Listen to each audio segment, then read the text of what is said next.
उस दिन भी अगर आप सड़कों पर बिहार की देखें तो हर जाति धर्म से आने वाले शिक्षक अभ्यर्थी आज भी बिहार की सरकार उनके ऊपर लाठी चलाने का काम कर रही है। जो सरकार सुशासन का दम भरती नहीं थकती है, वो सरकार जब अपने ही प्रदेश के लोगों के ऊपर लाठी चलाने का काम करे। शिक्षक अभ्यर्थियों के धरने पर और आंदोलन प्रदर्शन पर जो लगातार जारी है, उस पर चिराग पासवान यह कहते हुए नजर आए कि 33 सालों में ऐसी कौन सी शिक्षा पद्धति थी, कौन सी व्यवस्था थी जहां से आप एक बेहतर शिक्षक नहीं बना पाए। और डोमिसाइल जो शिक्षक नीति है उस पर भी शिक्षा मंत्री को घेरते हुए नजर आए हैं चिराग पासवान। देखेंगे तमाम बातें इस वीडियो के जरिए। ऐसे वर्ग की लड़ाई को निरंतरता में लड़ने का काम कर रही है जिनको आज भी समाज में न्याय नहीं मिला। हर वो व्यक्ति जो न्याय की गुहार लेकर मुख्यमंत्री नीतीश कुमार जी के पास आता है, और जो मुख्यमंत्री कुछ दिनों पहले समाधान यात्रा पर निकले थे, और जिस मुख्यमंत्री के पास संभवतः हर समस्या का मात्र एक ही समाधान है और वो है लाठी। अभ्यर्थी सड़क पर उतरे तो लाठी चलाएं, शिक्षक सड़क पर उतरे तो लाठी चलाएं, छात्र सड़क पर उतरे तो लाठी चलाएं। समाज का कौन सा ऐसा वर्ग है, कौन सी ऐसी जात है, कौन सा ऐसा जमात है जिसका समाधान मुख्यमंत्री जी ने बिना लाठी के करने का प्रयास किया है? भाई आज अगर ये अभ्यर्थी सड़क पर उतरे हैं तो क्या गलत मांगों को लेकर उतरे हैं?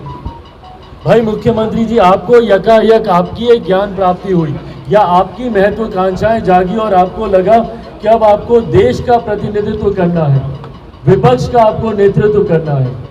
मात्र यही कारण है ना कि डोमिसाइल नीति को इसमें से हटाया गया। आज अगर अभ्यर्थी सड़क पर हैं अपनी मांगों को लेकर, क्यों हैं ये लोग? भाई एक तो आप इनकी भर्ती नहीं कर रहे, इनकी बहाली नहीं कर रहे, साल दर साल नए बहाने, नए एक्सक्यूजेस बनाए जा रहे हैं। और ऊपर से सबसे बड़ा विस्फोट आपने तब किया जब आपने इसमें से डोमिसाइल नीति को आपने हटा दिया, ताकि देश भर के लोग आए। और उसके बाद आप और आपके नेता और आपके मंत्री बहाने क्या दे रहे हैं कि भाई पहले भी ये किया गया था।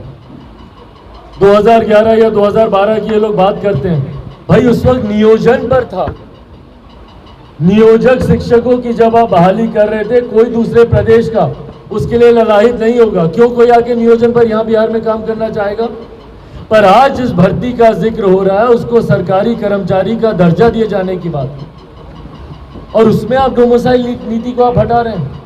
क्यों? क्योंकि आपको देश का आपको नेतृत्व करने की आपको महत्वाकांक्षा है, आपको खुद विपक्ष के का नेतृत्व करने की आपको महत्वाकांक्षा है। और इसीलिए जो पिछले 2 साल 3 साल से जो लोग मेहनत कर रहा है, प्रयास कर रहा है, रातों रात आप उनके लिए आप कानून बदल देते हैं बिना किसी से राय मशवरा किए हुए, बिना किसी से चर्चा किए हुए। और खास तौर पर बार बार मैं मुख्यमंत्री जी को बोलता हूं, भले वो आपका शराबबंदी का कानून हो या जनसंख्या ये जातिगत जनगणना का आपका कानून हो, बार बार मुख्यमंत्री जी से आग्रह किया गया है कि क्यों नहीं इन तमाम विषयों पर सर्वदलीय बैठक बुलाई जाती है, और खास तौर पर जो स्टेक होल्डर्स हैं उनसे क्यों नहीं चर्चा की जाती है।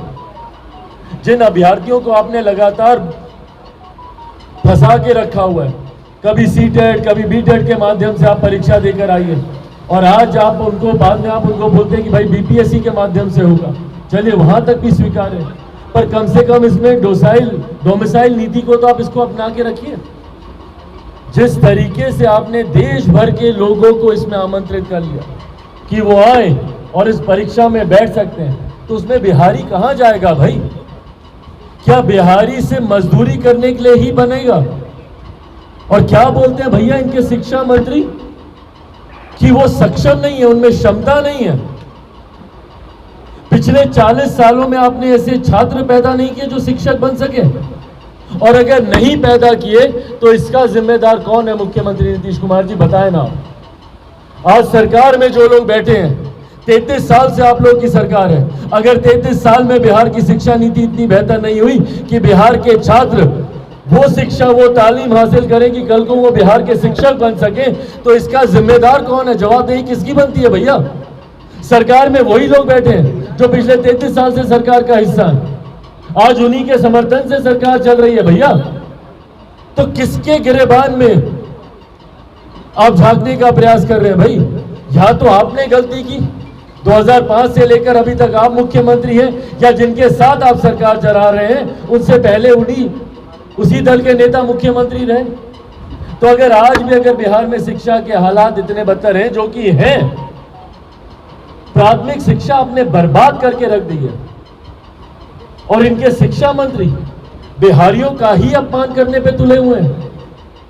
बिहारियों को बोल रहे हैं भैया कि ये लोग सक्षम नहीं है। जो बिहारी दूसरे प्रदेश में जाकर, आप लोगों के मीडिया हाउसेस में जाकर उसका हेड बनने की योग्यता रखता है, जो दूसरे राज्यों में जाकर बड़ा व्यवसायिक बनने की क्षमता रखता है, जो IAS IPS ऑफिसर्स बनने की क्षमता रखता है, वो अपने ही प्रदेश में एक शिक्षक बनने के लायक नहीं है। ये सोच है हमारे प्रदेश के शिक्षा मंत्री की। आप उनका अपमान करते हैं, आप उनके साथ अन्याय करते हैं, और उसके बाद आप अपेक्षा रखते हैं कि शांति से इस अन्याय को तमाम अभ्यर्थी स्वीकार कर लेंगे और इस पे अपनी आवाज तक नहीं उठाएंगे। और जब अपने हक अधिकार को लेकर वो लोग सड़क पर उतरते हैं तो उनके ऊपर आप लाठी चलाते हैं। भाई इतना अहंकार शोभा नहीं देता इस सरकार को, और अहंकार गुरूर बड़ों बड़ों का नहीं टिका है। मुख्यमंत्री जी आप खुद अपना कितना नुकसान कर रहे हैं, इस बात का इनको एहसास भी नहीं। शिक्षकों को हमारे संस्कार, हमारी संस्कृति में भगवान से बढ़कर दर्जा दिया गया। एक तरफ गुरु खड़े हो, दूसरी तरफ भगवान खड़े हो, तो हमारे संस्कारों में सिखाया जाता है कि भैया जाके अपने गुरु के चरण छू पहले, और उन्हीं शिक्षकों के ऊपर आप लाठी चलाने का काम कर रहे हैं। जो बिहार के भविष्य को बनाने वाले लोग हैं, उनको किस तरीके से मानसिक प्रताड़ना देने का काम कर रहे हैं। लोक जनशक्ति पार्टी रामविलास पूरी तरीके से इनकी तमाम मांगों का जहां एक तरफ समर्थन करती है, वहीं पुनः इस सरकार से आग्रह करती है कि अपनी नीति पे पुनः विचार करें, और जिस उचित मांगों के साथ ये तमाम अभ्यर्थी आज सड़क पर हैं, उनकी मांगों को सुना जाए और उस पर पुनः विचार करके उसमें तमाम संभावित संशोधन किए जाए। भाई डोमिसाइल नीति हर राज्य अपनाता है, भाई हर राज्य अपनाता है। आप अपने राज्य के लोगों को आप सुविधा दे नहीं सकते, आप दूसरे राज्यों की का समाधान करने आप निकले। कहाँ की सोच है भैया? जो मुख्यमंत्री अपने प्रदेश को नहीं सुधार पाते, आज एक बरसात हुई नहीं, प्रदेश के हालात देख लीजिए। ये जा रहे हैं देश को सुधारने, ये जा रहे हैं हमारे आज के प्रधानमंत्री आदरणीय नरेंद्र मोदी जी के सामने अपना चेहरा बनने के। कौन सी बिहार का मॉडल लेकर ये जाएंगे? बार बार हम कहते हैं भैया, जब मौजूदा प्रधानमंत्री जब 2013 में जब एनडीए के प्रधानमंत्री पद के दावेदार वो बने, तो उस वक्त वो एक गुजरात का मॉडल लेकर आए। सही गलत डिबेटेबल, उस पर आप बहस कर सकते हैं कि वो मॉडल कितना सही था, कितना गलत था, उस पर बहस की जा सकती है, पर कम से कम वो एक मॉडल तो लेकर आए। क्या है मेरे मुख्यमंत्री के पास, बताए ना मॉडल की। विपक्ष के तमाम नेता यहां पर आए अपनी अपनी महत्वाकांक्षाओं को पूरा करने के लिए। उन तमाम विपक्षी दल के नेताओं से मैं आग्रह करूंगा कि पूछे तो मुख्यमंत्री नीतीश कुमार जी से सवाल कि भैया आपके 18 साल के शासन के बाद भी क्यों आपके प्रदेश के लोग हमारे प्रदेश में आते हैं? महाराष्ट्र से लोग आए थे ना, बंगाल से लोग आए थे ना, दिल्ली से लोग आए थे ना।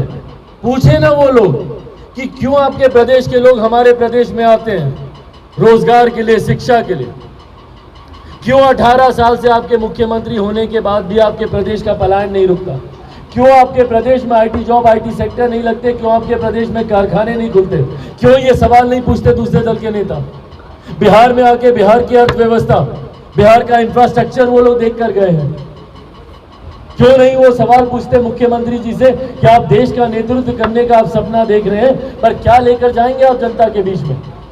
क्या अपराध का मॉडल लेकर जाएंगे, या बेरोजगारी का मॉडल लेकर जाएंगे, या भ्रष्टाचार का मॉडल लेकर जाएंगे? बिहार में आज की तारीख में बता दीजिए, बिहार का शायद ही कोई एक ऐसा गांव होगा जहां पे बिना घूस दिए कोई काम होता हो। सड़कों के हालात जो एक बारिश में सड़कें गड्ढों में बदल जाती हैं, क्या ये भ्रष्टाचार नहीं है भाई? क्या है ये? एक बरसात होती नहीं कि आपके तटबंध टूट जाते हैं, कटाव के माध्यम से पानी गांव-गांव, घर-घर में घुस जाता है। क्यों? साल दर साल जब हजारों करोड़ रुपए तटबंध निर्माण पे जब खर्च किए जाते हैं तो क्यों इतने कमजोर तटबंध बनते हैं कि भैया एक बरसात में टूट जाते हैं? क्यों सड़कें ऐसी बनती है कि एक बरसात में गड्ढे में बदल जाती हैं? क्या ये भ्रष्टाचार नहीं है? और मुख्यमंत्री नीतीश कुमार जी को ये नहीं दिख रहा है? डर से कि उनके विधायक ना भाग जाए, विधायकों के साथ 1-to-1 बैठक कर रहे हैं। क्या उनके विधायक उनको जाकर बताते नहीं है कि कितना विरोध होता है उन लोगों का? क्या उनके सांसद उनको बताते नहीं है कि जब वो अपने क्षेत्र में जाते हैं तो कितना विरोध उन लोगों को झेलना पड़ता है जनता का? आज की तारीख में कोई एक मंत्री सड़क पर दिखा दे बरसात में जो जाए जनता के बीच में? मुख्यमंत्री ने खुद ने कभी सोचा कि भैया हम जाकर देखें कि किस हालात में बिहारी आज की तारीख में जिंदगी व्यतीत कर रहे हैं? और 18 साल से यही तस्वीर है भैया। वो दिन दूर नहीं, बहुत जल्दी सरकारी हेलीकॉप्टर भी निकलेगा मुख्यमंत्री जी का, हवाई निरीक्षण में जाएंगे ये और बोलेंगे अच्छा बिहार में बाढ़ आई। ये साल दर साल की तस्वीर है भैया। क्या समाधान है मुख्यमंत्री का? अगर आज की तारीख में बिहार को बचाना है, बिहार को विकसित राज्य बनाना है, बाकी राज्यों की श्रेणी में बराबरी पे लाके खड़ा करना है, तो उसका एक ही समाधान है कि मुख्यमंत्री नीतीश कुमार जी बिहार की सत्ता से हटेंगे। और यह आह्वान पुनः आप सबके माध्यम से मैं बिहार की जनता से मैं करता हूं। बिहार फर्स्ट, बिहारी फर्स्ट के माध्यम से बिहार के गांव-गांव में हम लोग जाने का काम कर रहे हैं। कल पुनः मुख्यमंत्री जी के गृह जिले में हम लोग का एक बड़ा कार्यक्रम है, वहां जाकर पुनः शंखनाद होगा। मुख्यमंत्री जी अपना गृह जिला वहीं पर किस तरीके से उनका विरोध होता है, उनके हर कार्यक्रम में हम लोगों ने साबित करके दिखाया। और हाथ कंगन को आरसी क्या, कल के कार्यक्रम में आप सब लोग फिर देखिएगा, जो एक जन सैलाब मुख्यमंत्री जी के गृह जिले में खुद उनकी नीतियों के खिलाफ खड़ा हो। तो जो मुख्यमंत्री आज अहंकार में है, उनको ये समझने की जरूरत है कि अहंकार से सत्ता नहीं चलती, सत्ता जन समर्थन से चलती है। और जन समर्थन तब मिलता है जब आप जनता के सरोकार की आप बातें करते हैं। तो इस उम्मीद के साथ कि कम से कम हमारे छात्र, हमारे शिक्षक जो बिहार का भविष्य हैं, उनके उज्जवल भविष्य की मुख्यमंत्री जी चिंता करेंगे और उनके हितों में आने वाले समय में मुख्यमंत्री हर संभावित संशोधन अपनी नीतियों में करेंगे ताकि बिहारियों का सम्मान बचा रहे। बिहारियों को अपमानित करने का काम जो उनके मंत्री करते हैं वो गलत है।